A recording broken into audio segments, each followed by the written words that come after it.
طرف تحفظ کا ذمہ خدا نے لیا ہے، اور خدا سے زیادہ کوئی قدرت کوئی طاقت نہیں رکھتا۔ وہ ہر شے پہ قادر ہے، وہ کہتا ہے کہ ہو جا تو وہ چیز ہو جاتی ہے۔ لہذا امام حسین علیہ السلام نے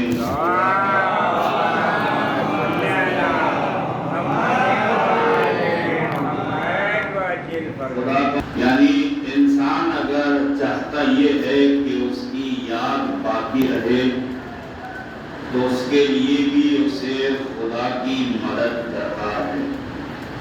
جب تک خدا کی مدد اس کو نہیں ملے گی تو اس کی یاد بھی باقی نہیں رہے گی۔ وہ کیا کہہ رہا ہے کہ فاذکرونی اذکرکم، تم میرا ذکر کرو میں تمہارا ذکر کروں گا۔ تو اس کے ذکر کرنے کے لیے سب سے پہلے اور جو ہمیں ضرورت رہے گی وہ قرآن مجید ہے۔ کیوں؟ اس لیے کسی بھی شخصیت کے بارے میں اگر ہمیں جاننا ہوتا ہے تو ہمیں اس کی کتاب پڑھنی پڑتی ہے، یا کوئی ذات بتائے یا پھر کتاب کے ذریعے سے ہم اس شخصیت کو پہچانیں۔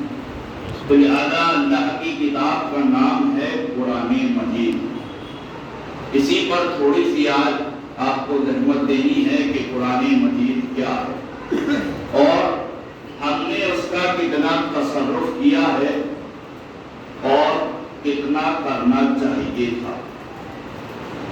قرآن کے جو ہم قرآن کے ساتھ تصرفات کرتے ہیں اور اتنا اس کا پابند ہیں ہم لوگ کہ ہم ان چیزوں کو فراموش نہیں کرتے۔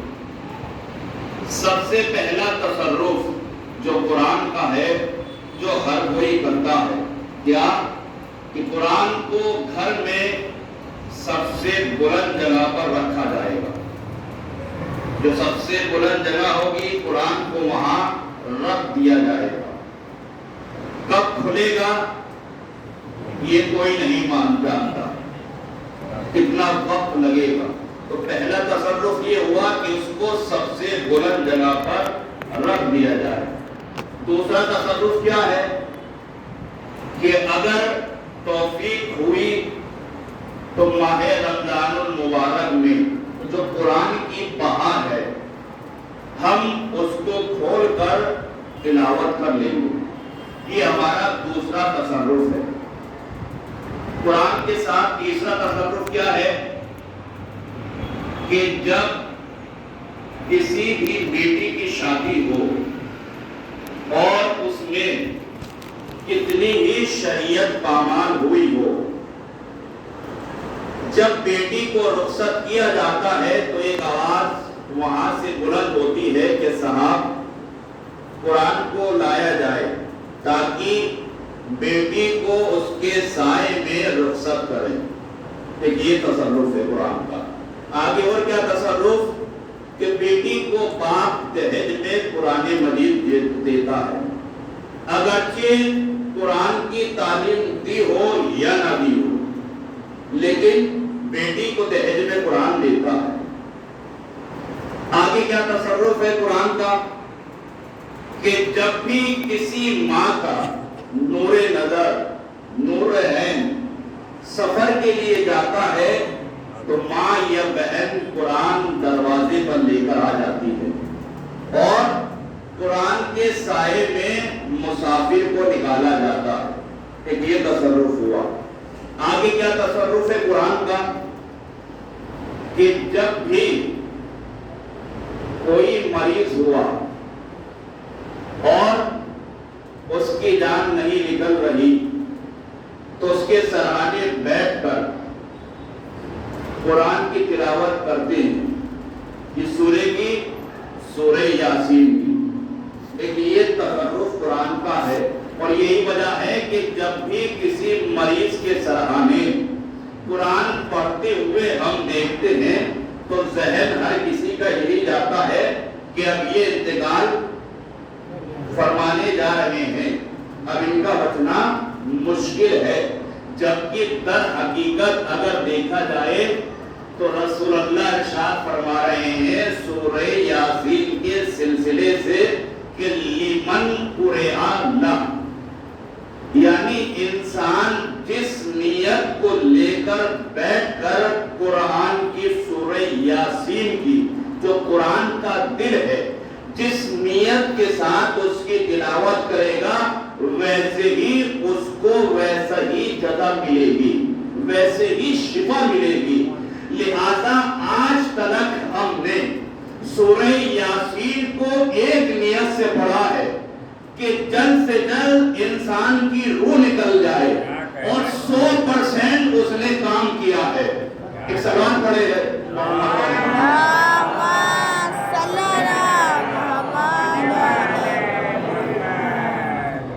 بھائی، کوئی ہے یہاں پر جو انکار کرے کہ کسی بھی مریض کے سرحانے سورہ یاسین پڑھی گئی ہو اور اس نے کام نہیں کیا ہو؟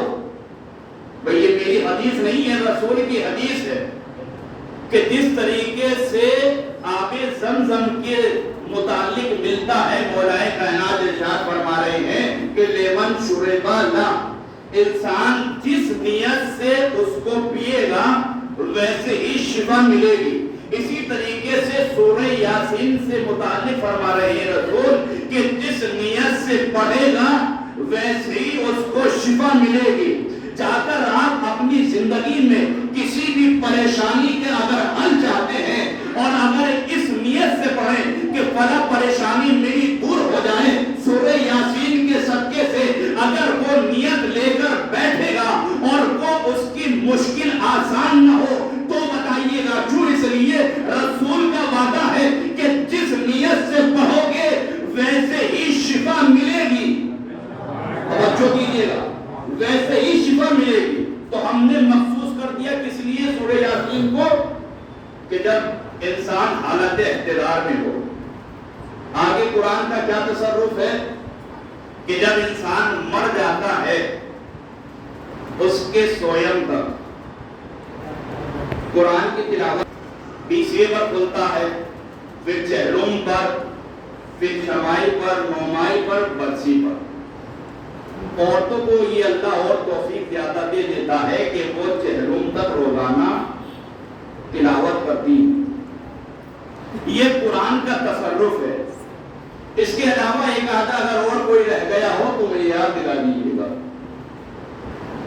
لیکن اب ذرا غور کیجئے جو پیغام میں دینا چاہتا ہوں آپ تک کہ میں نہ قرآن کو بلند جگہ رکھنے کی مخالفت کر رہا ہوں، نہ بیٹی کو قرآن کے سائے میں رخصت کرنے کی مخالفت کر رہا ہوں، نہ دہیج میں قرآن دینے کی مخالفت کر رہا ہوں، نہ کسی مسافر کو قرآن کے سائے میں نکالنے کی مخالفت کر رہا ہوں، نہ کسی بیمار کے سرحانے قرآن پڑھنے کی مخالفت کر رہا ہوں، نہ کسی مردے کے سال ثواب کے لیے میں قرآن کی مخالفت کر رہا ہوں، بلکہ میں پیغام یہ دینا چاہتا ہوں کہ خدا بند عالم نے اس قرآن کو نازل جو کیا تھا وہ ہر پریشانی کے لیے کیا تھا کہ تاکہ انسان ہر پریشانی کا حل اسی قرآن سے نکالے۔ لہذا اللہ نے اگر قرآن نازل کیا تھا تو وہ اس وجہ سے کیا تھا کہ تاکہ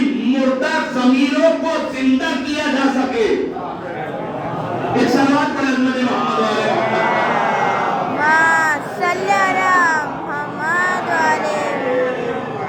قرآن ایک ایسا معجزہ ہے کہ جو قیامت تک رہے گا۔ اس معجزے کو کوئی ختم نہیں کر پایا، اور یہ قرآن کا ہی کمال ہے کہ قرآن معجزہ بنا ہوا ہے، ورنہ اس ٹیکنالوجی کے زمانے میں جو دنیا ایڈوانس جا رہی ہے، ذرا آپ سوچئے ہمارے بچپنے میں ایک موبائل آیا تھا کی پیڈ والا بگلا، اس زمانے میں کتنا ماڈرن تھا وہ، ہر بچہ اس کو لینا چاہتا تھا، لیکن جیسے جیسے زمانہ ایڈوانس ہوتا چلا گیا، کی پیڈ والا ختم ہوتا چلا گیا، اسمارٹ اینڈرائڈ آ گیا۔ اب یہاں پر جو بچے ہیں یا جس کے گھر بچے ہیں انہیں کی پیڈ والا موبائل دیجئے، کیا وہ اس کو لینے کے لیے تیار ہوں گے، آمادہ ہوں گے؟ نہیں۔ کہا آپ جو ہے پرانی باتیں کر رہے ہو، بچے کو بھی آج کے زمانے میں اسمارٹ فون چاہیے، تب وہ جا کر چپ ہوتا ہے، ورنہ روتا رہتا ہے۔ لہذا جیسے زمانہ بدلتا چلا گیا ویسے ہی موبائل بدلتا چلا گیا۔ یہ دوسری مثال یہ کہ اسکول میں بچے جاتے ہیں پڑھنے کے لیے، وہاں پر کلاس وائز کتابیں رہتی ہیں۔ جو پہلی کلاس کا بچہ پڑھ رہا ہے کیا وہ 5ویں کلاس والا پڑھ لے گا؟ نہیں۔ کیا جو 5ویں والا کلاس والا پڑھ رہا ہے وہ پہلی والے پڑھ لے گا؟ نہیں، کچھ حاصل نہیں ہوگا۔ یا جو گریجویشن میں جو کتابیں رہتی ہیں کیا وہ 5ویں والا پڑھ لے گا؟ کیا اس کے سمجھ میں نہیں آئے گی؟ کیا اچھا پی جی جو کر رہا ہے، پوسٹ گریجویشن جو کر رہا ہے، کیا اس کو 5ویں والی کلاس کی کتاب لا کر دیں اور کہے کہ یہ تم 5-10 سال پہلے پڑھ کے آئے تھے، اب اس کو دوبارہ پڑھیے، تو وہ کیا کہے گا کہ اب میرے علم میں کوئی اضافہ نہیں ہوگا۔ یعنی جیسے جیسے کلاس بدلتی چلی گئی ویسے ہی ویسے کتاب بدلتی چلی گئی۔ لہذا یہ ہے دنیاوی ٹیکنالوجی، لیکن اللہ کی کتاب کا معجزہ یہی ہے کہ انسان جیسے ہی اپنے ظرف کو لے کر قرآن کے سامنے بیٹھتا ہے، چاہے وہ 5ویں کا ہو، چاہے وہ پوسٹ گریجویشن والا ہو، چاہے وہ گریجویشن والا ہو، چاہے وہ پی ایچ ڈی والا ہو، چاہے 80 سال کا ایک بوڑھا ہو، جیسے جیسے عمر کے حساب سے قرآن سے علم حاصل کرنا چاہتا ہے، قرآن اس کو اس کے ظرف کے حساب سے ویسے ہی علم عطا کرتا ہے۔ سلام پڑھے مدی محمد علیہ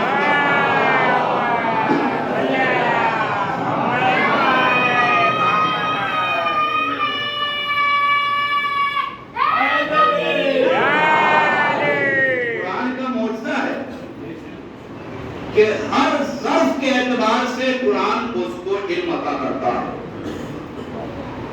لہذا یہی وجہ ہے، معاف کیجیے گا یہ جملہ میں کہہ رہا ہوں قبلہ، بہت سے جو ہے ہمارے یہاں بھی موجود ہے کہ جو یہ کہتے ہیں کہ صاحب قرآن میں کچھ نہیں ہے سوائے پرانے قصوں کے علاوہ، قرآن میں کچھ نہیں ہے۔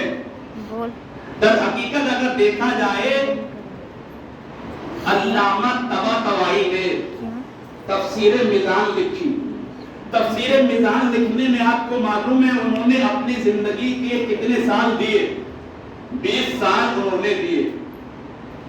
ایک انسان اگر کسی کتاب کی تفسیر لکھنے کے لیے، اس کی ایکسپلینیشن کرنے کے لیے 20 سال اپنی زندگی کے دے رہا ہے، تو 20 سال بعد اس کو یہ جملہ لکھنا چاہیے تھا کہ صاحب میں نے اپنی زندگی کے 20 سال اس کتاب کی تفسیر لکھنے کے لیے دیے، تو لہذا اب یہ تفسیر کافی ہے۔ بھئی یہ جملہ کہنا چاہیے تھا، جس طریقے سے شہید باقر صدر نے حلقات کی کتاب لکھی ہے اصول فقہ کے اوپر، حلقہ اولا، حلقہ ثانیہ، حلقہ ثالثہ، انہوں نے یہ تینوں جلد والیوم لکھنے کے بعد ایک جملہ کہا کہ جو بھی طالب علم اسٹوڈنٹ ان تینوں کتاب کا مطالعہ کر لے گا، اب اس سے مقدمات پڑھنے کی ضرورت نہیں ہے، بلکہ ڈائریکٹ بحث خارج میں جا کر بیٹھ سکتا ہے۔ تو وہی جملہ علامہ طباطبائی کو لکھنا تھا، لیکن وہ کیا لکھتے ہیں؟ وہ بیان کرتے ہیں کہ جب میں پہلے دن قرآن کی تفسیر لکھنے بیٹھا تھا اور 20 سال کے بعد میں نے یہ تجربہ کیا کہ انسان کو قرآن کی تفسیر ہر 20 سال بعد نئے سرے سے لکھنی چاہیے۔ کیوں؟ اس لیے کہ جب میں پہلے دن لے کر بیٹھا تھا تب میرے علم کا اور مرتبہ تھا، لیکن 20 سال بعد میں یہ دیکھ رہا ہوں کہ کچھ کمیاں نظر آ رہی ہیں کہ جس میں مجھے اضافہ کرنا تھا۔ جو کیجیے گا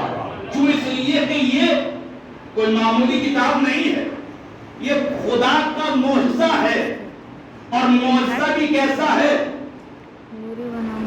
کیسا معجزہ ہے کہ عرب کے اس ماحول میں کہ جہاں اپنی فصاحت و بلاغت پر ناز کرتے تھے، جہاں اپنے اشعار پر ناز کرتے تھے، ایسے ماحول میں اللہ نے قرآن کا نزول کیا. اور قرآن کا یہ دعویٰ آج بھی موجود ہے کیا کہ اگر جن و انس مل کر بھی چاہیں کہ قرآن کا جواب لائے تب بھی وہ عاجز ہے. کیوں؟ اس لیے کہ نہیں لا سکتے. یہ قرآن نے دعویٰ کیا پورے قرآن کا کوئی جواب نہیں لا سکتا. لوگوں نے کوششیں کری، ناکام رہے. اللہ نے تخفیف کر دی کہ اب جو ہے فاتو بعشر سور، اب جو ہے 10 سوروں کے جواب لے آؤ. اللہ اکبر.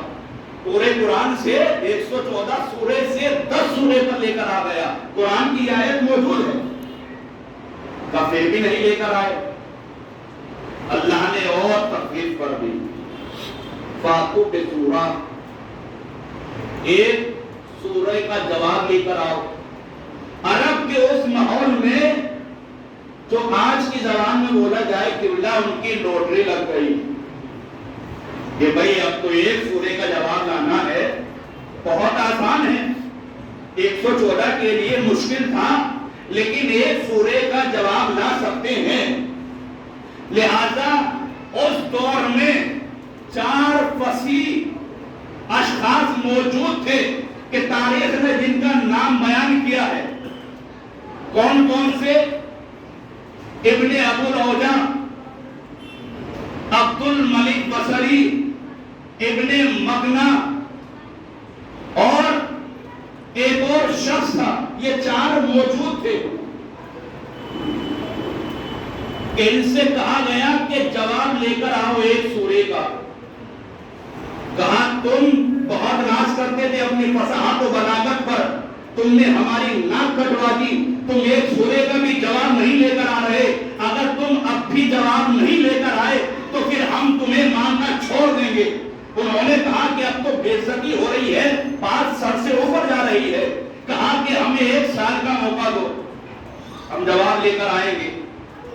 کہا ٹھیک ہے، 1 سال کا تمہیں موقع دیا. تو لہذا یہ چاروں کے چاروں، ابو شاکر اور ابن ابو الاوجا، ابن مقنا اور عبد الملک بصری، چاروں کے چاروں نے 1 سال تک محنت کری. 1 سال کے بعد واپس آئے اور آنے کے بعد چاروں نے مل کر ایک جواب دیا. کیا جواب دیا؟ کہ ما ھذا کلام البشر. کہا یہ کلام کسی عام بشر کا نہیں ہے، یعنی کسی اور کا کلام ہے، بشر کا کلام نہیں ہے. تو لہذا آپ جملہ سنیے گا کہ جب اس دور کے فصیح و بلیغ جو مشہور عالم تھے، جب قرآن صامت کا جواب نہ لے سکے تو قرآن ناطق کا جواب کہاں سے لائیں گے؟ کیا کہنا ہے؟ سبحان اللہ، صلوات پڑھیں نبی محمد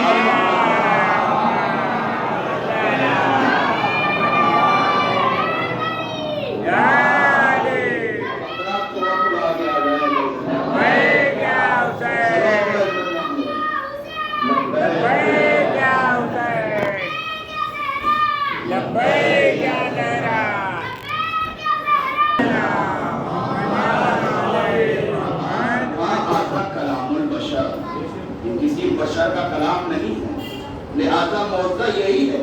اب اگر کوئی یہ کہہ رہا ہے کہ صاحب اس میں پرانے قصے موجود ہیں، اگر آپ جا کر دیکھیں گے در حقیقت وہی ہے، لیکن کیا کہہ رہے ہیں کہ صاحب پرانے قصوں کے علاوہ اس میں کچھ نہیں ہے. اس کے باوجود خدا کہہ رہا ہے لا رتب ولا یابس الا فی کتاب مبین. اللہ اکبر. مثال سنیے، بزرگ بہتر جانتے ہیں تاکہ بات واضح ہو. ایک سمندر ہے، انسان جو غوطہ خوری نہیں جانتا اگر اسے سمندر دکھایا جائے تو کیا کہے گا؟ کہ صاحب اس میں پانی کے علاوہ کچھ نہیں ہے، صرف اور صرف پانی ہے۔ اب ہم دوسرے ماہر کو بلا کر لائیں گے جو غوطہ خوری جانتا ہے، کہا صاحب سمندر میں جا کر بتاؤ کیا ہے، وہ پانی کے اندر گیا، واپس آیا، کہا پانی کے علاوہ اس میں مچھلیاں ہیں، رکھو۔